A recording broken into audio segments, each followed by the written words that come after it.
Hello, good morning, नमस्ते। मैं पिछले कुछ संडे से आप लोगों से बात कर रही हूँ सर्विस ओरिएंटेड एजुकेशनल रिफॉर्म और मॉरल टीचिंग के बारे में। तो अभी मॉरल टीचिंग के बारे में बात कर रहे थे। तो इसमें मेरे को लगता है कि शादी जो होती है हमेशा से होती थी, लेकिन पहले तो बिना कोई एक दूसरे के परिचित हुए बिना ही शादी हो जाती थी, लोग निभाते थे। अब तो ऐसा हो गया है, सब लोग मिलते हैं, शादी होती है, लेकिन उसमें जो लड़का लड़की एक दूसरे से मिलते हैं उसमें मुझे लगता है कि उनको अकेले नहीं मिलना चाहिए और एक दूसरे के टच में नहीं रहना चाहिए। बिना टच किए मोबाइल पर बात कर सकते हैं और उसमें कैसी बातें करते हैं, क्या करते हैं, वो एक लिमिट में होनी चाहिए और माता पिता को भी पता होना चाहिए। माता पिता भी उनको अलग से जाने को ना अलाउ करें, तो ये मॉरल टीचिंग के हिसाब से तब इसमें शादी के जो बंधन है उसमें रिफॉर्म आएगा। अभी तो लोग बोलते हैं आपकी कैसी शादी हुई, लव मैरिज है कि अरेंज है, ऐसा पूछते हैं लोग। तो बोलते क्या हैं कि अच्छा मैंने सोचा लव मैरिज हो गई तो जल्दी डाइवोर्स हो जाता है। फिर तो ऐसा होता है अगर, तो इसमें तो कुछ बात है कि लोग कहते हैं एक दूसरे को समझ लिया, और थोड़े से टाइम में समझ नहीं पाते हैं, उनकी भी गलती नहीं है, लेकिन ऐसा हो जाता है। तो इसलिए हम लोग सोचें अगर कि उनसे फ़ोन से बातें हों और हम लोगों को भी इन्फॉर्म करते रहें कि वो क्या बातें कर रहे हैं, तो हम लोग भी उनको सही एडवाइस दे सकें और उनके बात को अपील करें। वही बात है कि एग्री हों, कन्विंस हों। हम लोगों को ऐसा रिप्रेजेंट करना चाहिए अपनी बात को कि वो लोग उससे सहमत हो जाएं मन से, क्योंकि मन से सहमत हुए बिना कोई भी काम हो तो वो फिर ड्यूरेबिलिटी नहीं रहती उसमें। तो मन से सहमत हों, क्योंकि मन से ही सब दुख सुख सब हम लोगों को फील होता है। और ऐसा मिल के दोनों लोग, ऐसा समझदारी हो दोनों लोगों में, अंडरस्टैंडिंग हो कि हाँ हम लोग अब शादी करके रह सकते हैं, तो हम लोग में कोई डिस्प्यूट नहीं आएगा। डिस्प्यूट होता है तो फिर वहाँ पर शादी का बंधन टूटने को आ जाता है। ये कितना पवित्र बंधन बनाया है। आदिवासी लोग कैसे रहते थे, अब कितना अच्छा एक रास्ता बनाया है कि शादी होके दोनों सुख से रहें और ड्यूरेशन रहे उसमें। तो इसमें अच्छे से समझना चाहिए दोनों को एक दूसरे के विचार से, और किसको क्या पसंद है नहीं पसंद है, सब बातें एक दूसरे से मतलब डिस्कस कर लेनी चाहिए शादी से पहले ही।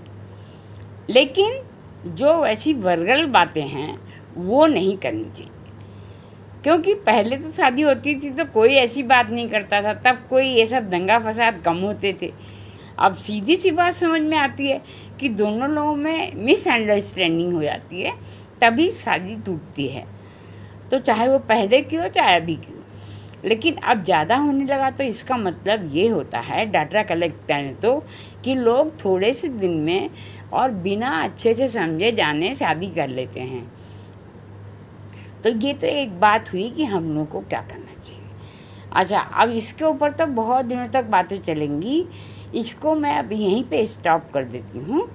और एक बात मैं ये कह रही थी, हमारे पढ़ाई में जब हम सोशल स्टडी के पेपर पढ़ रहे थे, हिंदू सोशल थ्योरी में बताया गया था कि शिव भगवान जी की पलक कितने दिनों में झपकती है। वो तो हम लोगों को बहुत रटना पड़ता था, इतना उसमें रहता था, इकाई दहाई सैकड़ा हज़ार 10,000 लाख 10 लाख करोड़ 10 करोड़ अरब 10 अरब खरब 10 खरब, और उसके बाद नील महानील पद्म महापद्म शंख महाशंख। तो तो ऐसे करके इतने सारे ज़ीरोज़ रहते थे हम उसमें, हम लोग पढ़ते थे। तो बताते हैं कि इतने दिनों के बाद इतने बड़े योगी थे वो शिव भगवान जी कि उनकी तो इतने दिनों बाद पलक झपकती थी, उनका योग कितना ऊंचा पहुंच गया था। लेकिन इसमें एक बात भी है, वो मैं बाद में बताऊंगी। अभी कोई डिस्प्यूट की बात नहीं करते, जिससे कि जो ज़रूरी बातें हैं हम लोग उसको जल्दी जल्दी ग्रैस्प का मतलब ग्रैप्स होता है, मतलब ग्रहण कर सकें। तो अभी इसी बात को ग्रहण करना है, और इससे फिर सोशल डिसऑर्डर जो हो रहा है बहुत ज़्यादा, और वो कम हो। और जो मैं तो बता चुकी, कपड़े अच्छे से पहनना चाहिए, ये सब बाकी। तो अभी मैं इतना ही बोलती हूँ। और वो शिव भगवान जी के बारे में और जो भी है वो बाद में चलेगी बात। अभी इसको डिस्प्यूटेड पार्ट है ये शादी जो है, तो इसको सही करना है आप सब लोगों को भी। और हम जो बता सकते हैं अपनी बुद्धि से वो आप लोगों को बताते हैं। आप लोगों की सहमति हो तो आप लोग भी इसमें सहयोग दे सकते हैं, क्योंकि ब्रेन तो सबके पास है, उसका अच्छा यूज़ करने की बात है। चाहे हम हो चाहे आप हो, हर कोई अच्छा यूज़ करना चाहिए। बस हम इतना ही कहते हैं। अगले संडे को बात करेंगे। आप लोगों ने इतना समय दिया हमको, ये तो मैं जो भी बोल रही थी सब सुखी से रहें, स्वर्ग यहीं बस जाए। सुखी से रहें मतलब सुखी रहें, सुख से रहें, और फिर यहाँ पर स्वर्ग खुद ही बस जाएगा। एक दूसरे के दुख सुख का ध्यान करें।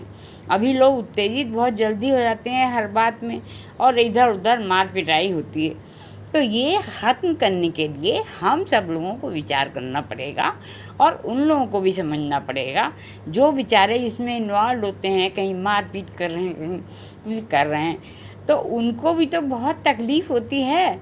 तो जो अगर ये नैतिक शिक्षा जो है, मॉरल टीचिंग, इसके हिसाब से अगर चलें तो इतना ब्रेन है हम लोगों के पास, तो फिर सब लोग इसको बहुत अच्छा बना सकते हैं। इससे जब अच्छी बातें सीखेंगे तो लड़ाई झगड़ा, दुखी होने की या दुख देने की बात धीरे धीरे करके वैनिश हो जाएगी। मैं ऐसा ही चाहती हूँ। आप लोग भी देखिएगा क्या आपको सही लगती है मेरी बात। थैंक्स। आप लोगों को थैंक्स तो करते हैं हम, लेकिन आप लोग इतना मूल्यवान समय देते हैं अपना, इसके लिए तो थैंक्स के शब्द नहीं रहते। अब मैं कहती हूँ नमस्ते और so nice of you, thank you very much.